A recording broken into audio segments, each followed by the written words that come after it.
दोस्तों आज आईआरसीटीसी के शेयर ने कमाल कर दिया है। ये अपने प्रीवियस क्लोजिंग प्राइस से 7.5% ऊपर है। लगभग 51 रुपए के आसपास की इसने ग्रोथ आज के दिन दिखाई है। और आप आज का इसका ग्राफ देखेंगे तो ये 3 बजे के बाद लगभग 3:10 के आसपास ये सडनली इसने एक बहुत बड़ा जंप मारा है। यहाँ पे प्रीवियस क्लोजिंग प्राइस इसका 671 रुपये था। और आपको पता होगा कि आज एक्स डिविडेंड डेट थी, यानी कि कल तक जिसके पास भी शेयर थे आईआरसीटीसी के, उन्हीं को डिविडेंड मिलेगा 1.5 रुपये का, जो इन्होंने डिविडेंड अनाउंस किया है। तो यानी कि आज जो इसकी ओपनिंग होनी थी वो कल के क्लोजिंग प्राइस से हो सकता थोड़ी नीचे भी हो जाती, तो भी कोई यहाँ पे आश्चर्य नहीं होता। क्यों? क्योंकि डिविडेंड यहाँ पे निकला है कल की डेट में। रिकॉर्ड डेट इनकी जो है वो 19 तारीख है, यानी कि 19 तारीख तक शेयर आपके खाते में रहने चाहिए, जो कि आपके पास कल ऑलरेडी जिन्होंने कल परचेज किए हैं उन्हीं वालों को यहाँ पे मिलेगा। तो आज एक्स डिविडेंड डेट होने के बावजूद इसने जंप लगाया 7.5% का, और बहुत तेज़ भागा है। और इसका भागने का कारण है एक न्यूज़। तो जो न्यूज़ थी उसके बारे में मैं आपको आगे बताऊंगा, लेकिन पिछले 1 साल में आईआरसीटीसी का जो शेयर है, आपको ध्यान होगा पहले आईआरसीटीसी का शेयर को इन्होंने स्प्लिट भी किया था। स्प्लिट करने के बाद का अगर हम लोग ओवरऑल चार्ट देखें तो ये 1,000 रुपये से ऊपर जा चुका था, लेकिन उसके बाद से कंटिन्यू डाउन साइड में ही चल रहा था। बहुत थोड़ा बहुत ऊपर नीचे चलते चलते गिरे ही जा रहा था। मार्केट का पिछले जो 2-2.5 महीनों से जो मूड माहौल था उस टाइम ये गिरा था, लेकिन पिछले 1 महीने से ये अब सडनली बढ़ रहा है। लेकिन इसने जो ग्रोथ दिखाई है, जो आज के दिन ग्रोथ दिखाई है, उसका बहुत बड़ा कारण रहा इनकी जो नई पॉलिसी।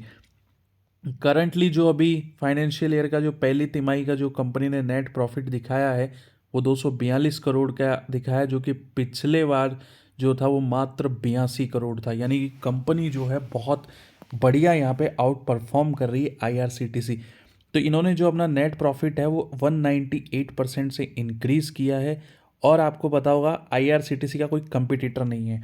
आईआरसीटीसी के शेयर में दोस्तों सब कुछ बढ़िया है, कमी सिर्फ एक ही है, हम इसके वैल्यूएशन का एग्जैक्ट अंदाज़ा नहीं लगा सकते कि फ़िलहाल इसका क्या वैल्यूएशन होना चाहिए। अंदाजे से इनका मतलब है कि जैसे हम लोग पी रेशोज़ देखते हैं कंपनीज़ के, तो सारे जो डिसाइडेड होता है कि सेक्टर का पी कैसे चल रहा है, उसमें हम लोग देखते हैं कि बाकी सारे कंपनीज़ जो उस पर्टिकुलर सेक्टर की है उसमें क्या क्या हो रहा है। जैसे फॉर एग्जांपल हम लोग सीमेंट सेक्टर की देखते हैं तो अल्ट्राटेक किस पी पे काम कर रहा है, जेके किस पे कर रहा है, अंबुजा किस पे कर रहा है, एसीसी किस पे कर रहा है, श्रीप किस पे कर रहा है।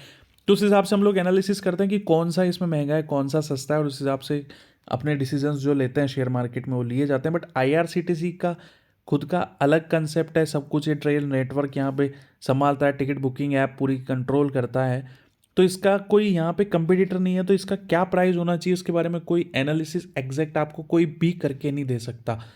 तो यहाँ पे इनका जो मुनाफा बहुत ज़बरदस्त हुआ था, और जैसे ही मुनाफा निकला शेयर बढ़ा था। उस दिन बढ़ने के बाद में आधे 1 घंटे में जो इसने अपनी जितनी भी बढ़त थी उसको पूरी तरीके से ख़त्म कर दिया था। लेकिन आज एक न्यूज़ आई है दोस्तों, और वो न्यूज़ आई है इन्होंने अपनी जो इनकम बढ़ाने के लिए यूजर्स के डेटा को कंपनी को शेयर करेगी। इसका मतलब ये है कि आईआरसीटीसी के पास आपका सारा डेटा अवेलेबल है। आप कब जाते हैं, कहाँ जाते हैं, कितने दिन रुकते हैं, इसकी जानकारी आईआरसीटीसी के पास में है। और आईआरसीटीसी ये सारा जो यूजर्स का अपना डेटा है वो कंपनियों को सेल करने का उन्होंने आज एक टेंडर जारी किया है।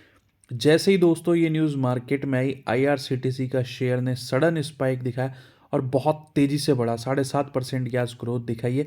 उसका सबसे बड़ा कारण यही न्यूज़ है। इसके तहत आईआरसीटीसी क्या करेगी, जो भी आपके यूजर्स है, फॉर एग्जांपल आप महीने में एक बार बॉम्बे जाते हैं और 2 दिन रुकते हैं, तो वहाँ की जो होटल इंडस्ट्रीज है उनको पता चल जाएगा, वो सारे जिन जिन कस्टमर को उनको अट्रैक्ट करना है, जिस जिस दिन कांटेक्ट करना है, डिटेल देनी है, या जो होटल वालों को जिनको एक तरीके से कहें कि होटल इंडस्ट्री को जिस कस्टमर सेगमेंट को कैप्चर करना है, तो एक सेगमेंट अलग यहाँ पे बन जाएगा कि भाई ये सेगमेंट है जो हर महीने में एक बार 3 दिन के लिए बॉम्बे ट्रैवल करते हैं। तो बॉम्बे की होटल इंडस्ट्री है सिर्फ उन्हीं लोगों को टारगेट करे जो लोग बॉम्बे 2-5 साल में भी नहीं आते, जैसा आईआरसीटीसी अपनी ट्रैवल हिस्ट्री में बताएगा। तो उनको टारगेट करना, उनके सामने अपने होटल की बढ़िया प्रचार करना, ये सब उनके लिए एक फ़ायदेमंद नहीं रहेगा। तो उनका बिजनेस जनरेशन के लिए उनके लिए एक यूनिक सेगमेंट यहाँ पे बन करके आएगा। तो आईआरसीटीसी ने बोला है कि वो आपके जो भी ट्रैवलिंग पैटर्न है, कि आप कैसे कैसे घूमते हो, आपकी क्या हिस्ट्री है, लोकेशन क्या है, कहाँ से आप जा रहे हो, किधर रुक रहे हो, क्या कर रहे हो, ये सब यहाँ पे उनको कंपनी जो इसमें टेंडर में आएगी उनको शेयर किया जाएगा। इसके तहत आपका ऐसा नहीं कि हर चीज़ ही दे देंगे, आपकी सारी डिटेल वगैरह सब कुछ दे देंगे कि आप क्या कौन से खाते से बुक कराते हो, क्या कराते हो। ऐसा है कि इन्होंने कहा है कि आपकी जो पर्सनल डिटेल्स वगैरह जो हैं वो शेयर नहीं की जाएगी, जिसमें आपके बैंक खाते की डिटेल, आप क्या कर रहे हो, किस में खाता है क्या, ये सब चीज़ें नहीं दी जाएगी। ट्रांजेक्शन का डेटा शेयर नहीं किया जाएगा। सिर्फ ये बताया जाएगा कि आप जो हैं वो कब कब कहाँ कहाँ गए, कितने टाइम रुके, कितने टाइम आप जाते हो। तो इससे क्या होगा, होटल इंडस्ट्री होगी, ट्रैवल इंडस्ट्री होगी, फार्मा इंडस्ट्री होगी, उनको पता चल जाएगा भाई किस कस्टमर को हमें अप्रोच करना है। मैंने एग्जांपल लिया आपको जैसे बॉम्बे का। बॉम्बे के अंदर आप जा रहे हो, रेगुलरली जा रहे हो, तो कंपनी को पता चल जाएगा। अब कोई भी कंपनी होगी, होटल इंडस्ट्री होगी या वहाँ की कोई टूरिज्म इंडस्ट्री होगी, उसको बॉम्बे घुमाना है या आपको बुकिंग देनी है, आपको फैसिलिटीज़ प्रोवाइड करनी है, आपके लिए कार का अरेंजमेंट करना है, कुछ करना है, तो ऐसे में उन कंपनियों के सामने एक सेगमेंट में कस्टमर्स आ गए कि भाई ये जो कस्टमर है जो फ्रीक्वेंट ट्रैवलर हैं बॉम्बे के, तो हमें जब वो कंपनी को अपनी ग्रोथ करनी है, उनको पैसा कमाना है, तो वो उन्हीं कस्टमर को अब टारगेट करने लगा। तो ये सब चीज़ें आईआरसीटीसी फ्री में तो करेगा नहीं। फ्री में नहीं करेगा तो वो यहाँ पे उनसे लेगा पैसा, और उनसे पैसा लेगा तो यहाँ पे आईआरसीटीसी को होगा मोटा मुनाफा।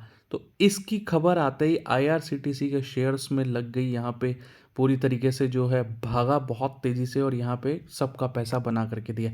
दूसरी बात दोस्तों, आईआरसीटीसी अब जो है, क्योंकि सारे टिकट जो हैं ऑनलाइन होने की तरफ जा रहे हैं, तो मे भी हो सकता है इन फ्यूचर्स आईआरसीटीसी ऐसे प्लान कर रहा है कि जो उनके जो बुकिंग काउंटर्स हैं उनकी संख्या को थोड़ा रिड्यूस करें, कम करते जाएं, ताकि उनके ऊपर जो एक्स्ट्रा कॉस्टिंग आ रही है उसको मैनेज करने की वो भी कम आए। तो ये उनकी प्लानिंग में चल रहा है। और अगर ये चीज़ होती है और जो मार्केट में उनके जितने भी काउंटर्स वगैरह हैं जहाँ पे लोग फिजिकली टिकट बुक कराने जाते हैं क्योंकि ऑनलाइन मार्केट में अब टिकट बुक्स हो रहे हैं, सब लोग जहाँ भी ट्रैवल करना है आईआरसीटीसी की ऐप से कर रहे हैं। और आजकल आप देखेंगे पेटीएम और भी कई ट्रैवल कंपनियों की ऐप्स है जिससे भी आप रेलवे के टिकट बुक कर सकते हैं।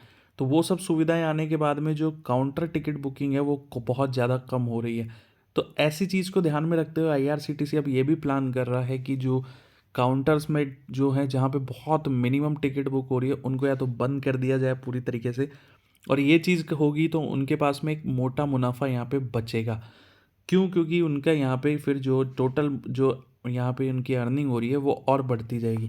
तो ये भी न्यूज़ मार्केट में चल रही थी काफ़ी टाइम से, इसीलिए आप देखोगे कि ये जो शेयर था ये थोड़ा बहुत पिछली बार से करेक्ट होके चल रहा था कि ये कब खबर आती है, लेकिन आज जो खबर आई उसने तो इसको एकदम पंख लगा दिए। फिलहाल जो मार्केट एनालिसिस है वो आईआरसीटीसी पे बुलिश यहाँ पे चल रहा है कि आईआरसीटीसी अभी और आगे बढ़ेगा, 1000 तक जा सकता है। लेकिन शेयर मार्केट आपको पता ही है ये सेकंडों का खेल है। आप देखिए पूरे दिन जो आज का आपका डाटा है, पूरे दिन कहाँ पे था शेयर, और लास्ट के 3:30 बजे की क्लोजिंग से पहले आप देखेंगे मुश्किल से 15-20 मिनट के पीरियड में ये भाग गया। तो ये वन वे डायरेक्शन में गया है, ऐसा अपोजिट भी हो सकता है, नुकसान भी हो सकता है किसी खबर से। तो ये सब तो स्टॉक मार्केट में चलता रहता है। आईआरसीटीसी मैक्सिमम लोग होल्ड करते हैं, सबका पसंदीदा है, क्योंकि हम कहीं ना कहीं आईआरसीटीसी से जुड़े हुए हैं, रेलवे में हम लोग रेगुलरली ट्रैवल करते हैं। फिलहाल देखा जाए दोस्तों, आईआरसीटीसी जो है मल्टीपल यहाँ पे सर्विसेज आपको, जो जितने भी सेक्टर्स हैं, जो भी ट्रैवल इंडस्ट्री के सेक्टर्स हैं, उनके साथ में जब डाटा शेयर हो रहा है उनके सामने डिटेल जा रही है। फॉर एग्जांपल आप गोवा आईबीबो को ले लीजिए। गोवा आईबीबो को आईआरसीटीसी जो है अपना टिकट बुक करने के लिए एज ए प्लेटफॉर्म देता है कि भाई आप गोवा आईबीबो की ऐप लीजिए या उनकी वेबसाइट पे जाइए, वहाँ से रेलवे का टिकट बुक करिए। रेलवे के टिकट बुक करने के बाद में वो आपसे जो आईआरसीटीसी के आईडी पासवर्ड है वो मांगेगा। आईआरसीटीसी के वो आईडी पासवर्ड दीजिए, तो ऐसे टाइम में क्या होता है, गो आईबीबो के पास आपका डाटा चला गया। वही चीज़ आईआरसीटीसी सबके साथ शेयर करना चाहता है कि भाई मैं सबको ये डिटेल दूंगा जिससे मेरा पैसा बन करके आए। हालांकि दोस्तों एक चीज़ आपको ध्यान रखनी चाहिए, स्टॉक मार्केट बहुत रिस्की है, कभी भी शेयर किसी भी तरफ जा सकता है। और आईआरसीटीसी जैसे शेयर्स के साथ में हमेशा ये दिक्कत आपके सामने रहेगी कि इसका आप कभी कोई कंपैरिजन नहीं कर सकते। अगर आपका किसी के साथ कंपैरिजन नहीं है तो क्या भाव चल रहा है वही भाव ओके है, इसके बारे में कभी नहीं कह सकते। तो आपका डिसीजन आपको अपने आप को लेना है। ये थी मेरी तरफ से छोटी सी जानकारी। आज की IRCTC मूवमेंट के बारे में। पसंद आए चैनल को लाइक एंड सब्सक्राइब जरूर करिएगा। मिलते हैं नेक्स्ट वीडियो में।